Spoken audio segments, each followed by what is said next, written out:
Указом главы республики от 21 мая исполняющим обязанности министра природных ресурсов и экологии Ингушетии назначен Магомед Евлоев. Председатель правительства Владимир Сластенин представил коллективу ведомства нового руководителя. Было отмечено, что Евлоев человек энергичный, имеет большой и успешный управленческий опыт. Окончил Ингушский государственный университет по специальности юриспруденция, работал в арбитражном суде республики. Затем занимал должность заместителя руководителя управления Федеральной службы судебных приставов по Ингушетии.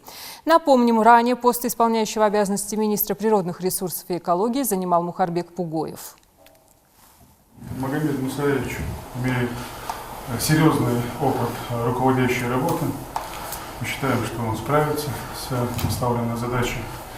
Как уже было сказано Владимиром Ильичем, много работы в министерстве, и направления важные для республики. Будем всячески оказывать содействие новому министру со стороны правительства. Ну и министр со своей стороны тоже должен будет показывать результат. Да, это